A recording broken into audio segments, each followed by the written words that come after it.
नमस्कार दोस्तों, जैसा कि आप सभी जानते हैं कि आज दिनांक 16/12/2024 को बीए फर्स्ट सेमेस्टर एग्जामिनेशन 2024-25 के अंतर्गत हिंदी विषय का पेपर हुआ है। पेपर का नाम था हिंदी साहित्य का इतिहास, पेपर कोड था HND 101F और पेपर ID था 1296। अगर आप चैनल पर नए हैं तो चैनल को लाइक, शेयर एंड सब्सक्राइब करना न भूलें। आज हम उसके आंसर की को देखेंगे। आइए देखते हैं। पहला प्रश्न पूछा गया था, भाषा के लक्षक एवं व्यंजक बल की सीमा कहाँ तक है? इसकी पूरी परख इन्हीं को थी। आचार्य रामचंद्र शुक्ल के इस कथन से संबंध है। तो प्रश्न नंबर पहले का सही उत्तर होगा ऑप्शन डी, खानानंद से। दूसरा प्रश्न पूछा गया था, इतिवृत्तात्मकता कविता की प्रमुख विशेषता है। तो दूसरे प्रश्न का सही उत्तर होगा ऑप्शन ए, द्विवेदी युग की। तीसरा प्रश्न पूछा गया था, दूसरी परंपरा की खोज पुस्तक के लेखक हैं। तो तीसरे प्रश्न का सही उत्तर होगा option D, doctor Namvar Singh. चौथा प्रश्न पूछा गया था, भारतीय जनता का प्रतिनिधि कवि यदि किसी को कह सकते हैं तो तुलसीदास को उक्त कथन है। तो चौथे प्रश्न का सही उत्तर होगा ऑप्शन ए, आचार्य रामचंद्र शुक्ल का। पांचवा प्रश्न पूछा गया था, भाषा एक वशिष्ठ रचना है। तो पांचवें प्रश्न का सही उत्तर होगा ऑप्शन सी, राम प्रसाद निरंजनी की। छठवां प्रश्न पूछा गया था, हिंदी शब्द सागर की भूमिका के रूप में रचना हुई थी। तो छठवें प्रश्न का सही उत्तर होगा ऑप्शन नंबर बी, हिंदी साहित्य के इतिहास की। सातवां प्रश्न पूछा गया था, भक्ति साहित्य का प्रादुर्भाव सर्वप्रथम हुआ। तो सातवें प्रश्न का सही उत्तर होगा ऑप्शन नंबर ए, दक्षिण भारत में। आठवां प्रश्न पूछा गया था, आदिकाल को बीजवपन काल कहा है। तो आठवें प्रश्न का सही उत्तर होगा ऑप्शन डी, आचार्य महावीर प्रसाद द्विवेदी ने। नौवां प्रश्न पूछा गया था, प्रगतिशील लेखक संघ की स्थापना हुई। तो नौवें प्रश्न का सही उत्तर होगा ऑप्शन बी, 1936 में। 10वां प्रश्न पूछा गया था, छायावाद को स्थूल के प्रति सूक्ष्म का विद्रोह कहा है। तो 10वें प्रश्न का सही उत्तर होगा ऑप्शन सी, डॉक्टर नगेंद्र ने। 11वां प्रश्न पूछा गया था, दिनकर किस वर्ग के कवि हैं। तो 11वें प्रश्न का सही उत्तर होगा ऑप्शन नंबर बी, राष्ट्रीय सांस्कृतिक धारा के कवि। 12वां प्रश्न पूछा गया था, प्रगतिवाद के संबंध में कथन गलत है। तो 12वें प्रश्न का सही उत्तर होगा ऑप्शन नंबर बी, स्थूल सौंदर्य के स्थान सूक्ष्म वायवीय सौंदर्य का चित्रण। 13वां प्रश्न पूछा गया था, नई कविता पत्रिका का प्रकाशन कब हुआ था। तो 13वें प्रश्न का सही उत्तर होगा ऑप्शन नंबर सी, 1954 ईस्वी में। ऑप्शन सी सही उत्तर होगा।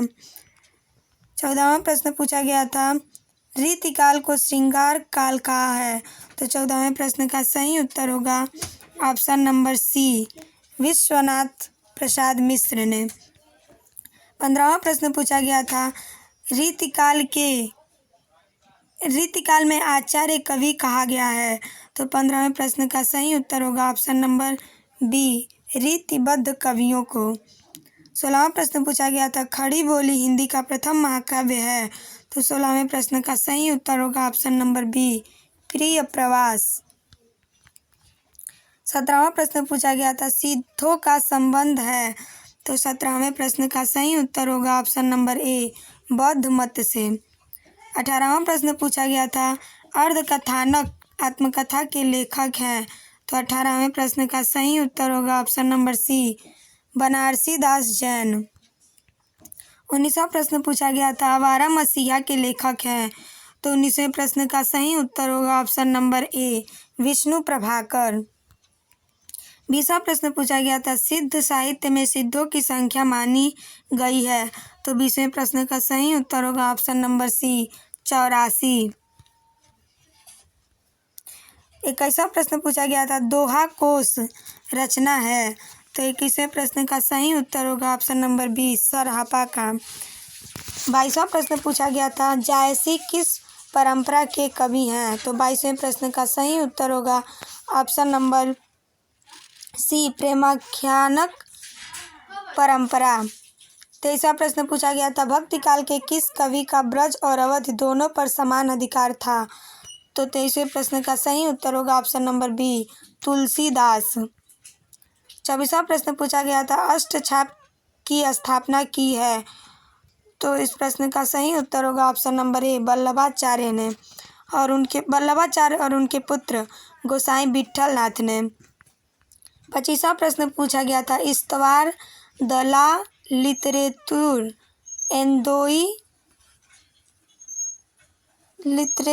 लिटरेव्यूर एंदुई हिंदुस्तानी नामक ग्रंथ लिखा गया?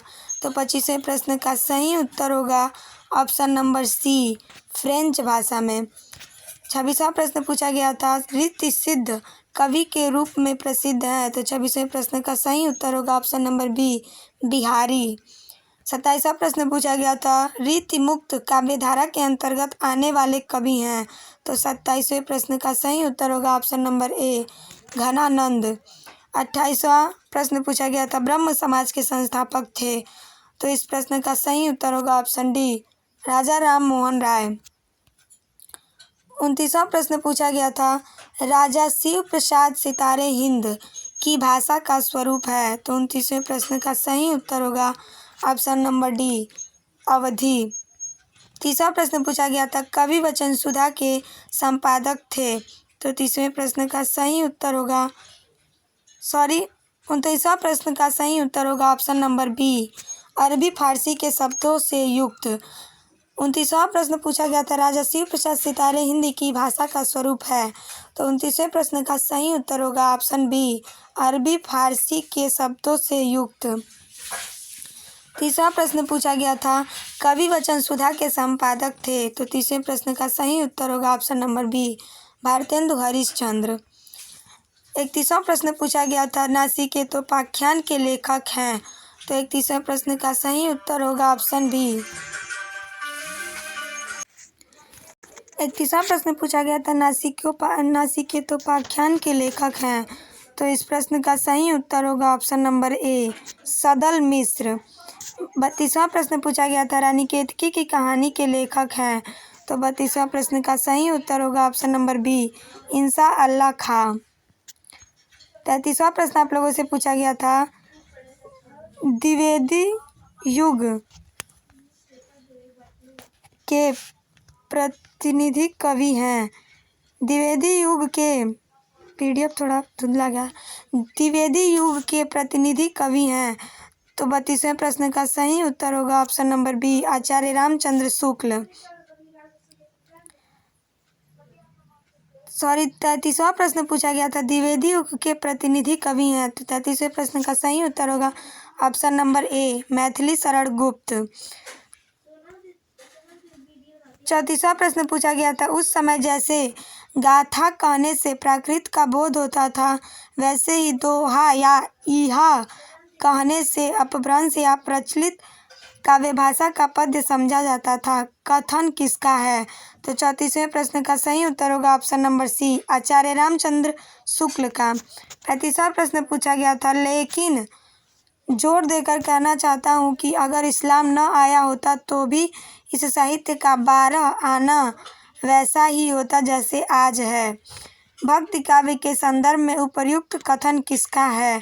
तो 35वें प्रश्न का सही उत्तर होगा ऑप्शन नंबर ए, आचार्य हजारी प्रसाद द्विवेदी का। 36वां प्रश्न पूछा गया था, तुलसीदास जी द्वारा निम्न में से कौन सी रचना ब्रज भाषा में रचित है? 36वें प्रश्न का सही उत्तर होगा option number B, Vinay Patrika. 37वां प्रश्न पूछा गया था, अष्टछाप के कवियों में कौन शामिल नहीं था? तो 37वें प्रश्न का सही उत्तर होगा ऑप्शन नंबर बी, तुलसीदास। 38वां प्रश्न पूछा गया था, हिंदी का गद्य साहित्य किसकी कृति है? तो 38वें प्रश्न का सही उत्तर होगा option number D, doctor Ramchandra Tiwari की।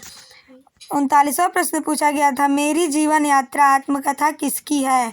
तो 39वें प्रश्न का सही उत्तर होगा option number B, Rahul Sankrityayan की। 40वां प्रश्न पूछा गया था, शुद्धाद्वैतवाद के प्रवर्तक कौन माने जाते हैं? तो 40वां प्रश्न का सही उत्तर होगा ऑप्शन बी, वल्लभाचार्य। 41वां प्रश्न पूछा गया था, निम्नलिखित में से तुलसीदास की कृति नहीं है। तो दोहावली, कवितावली और विनय पत्रिका यह तुलसीदास की कृति है, जबकि रामायण महर्षि वाल्मीकि की कृति है। 41वें प्रश्न का सही उत्तर होगा ऑप्शन डी। 42वां प्रश्न पूछा गया था, भक्ति को भारतीय चिंतन धारा का स्वाभाविक विकास मानने वाले आचार्य हैं। तो 42वें प्रश्न का सही उत्तर होगा option number D, Hazari Prasad Dwivedi. 43वां प्रश्न पूछा गया था, पद्मावत की भाषा है। तो 43वें प्रश्न का सही उत्तर होगा ऑप्शन नंबर डी, अवधी। 44वां प्रश्न पूछा गया था, मेरे तो गिरधर गोपाल दूसरों न कोई पंक्ति है। तो 44वें प्रश्न का सही उत्तर होगा ऑप्शन नंबर बी, मीराबाई।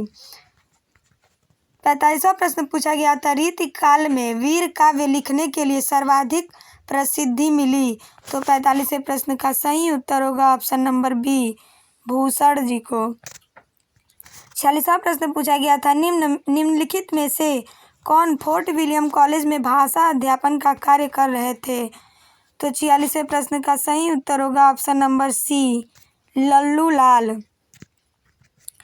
47वां प्रश्न पूछा गया था, निम्नलिखित में से कौन छायावादी काव्य की विशेषता नहीं है? तो 47वें प्रश्न पे हमें थोड़ा डाउट है, लेकिन मैं ऑप्शन डी के साथ जाऊंगी, सामाजिक यथार्थ का चित्रण। आप लोग इस प्रश्न का सही उत्तर कमेंट करके हमें ज़रूर बताएं। 48वां प्रश्न आप लोगों से पूछा गया था, तार सप्तक के कवि नहीं है। तो 48वें प्रश्न का सही उत्तर होगा option number D, Dharamvir Bharati. 49वां प्रश्न पूछा गया था, इसमें प्रगतिवादी काव्य की विशेषता नहीं है। तो इस प्रश्न का सही उत्तर होगा ऑप्शन नंबर डी, कल्पना की अतिशयता। 50वां और अंतिम प्रश्न पूछा गया था, समांतर कहानी आंदोलन के जनक माने जाते हैं। तो 50वें प्रश्न का सही उत्तर होगा ऑप्शन नंबर ए, कमलेश्वर। इस तरह मैंने आपको एच-एन-डी 101 एफ के आंसर की को सही देने का प्रयास किया है। अगर आपको कोई उत्तर गलत लगे तो आप हमें कमेंट के माध्यम से ज़रूर बताएंगे। अगर आप चैनल पर नए हैं तो चैनल को लाइक, शेयर एंड सब्सक्राइब करना न भूलें। धन्यवाद।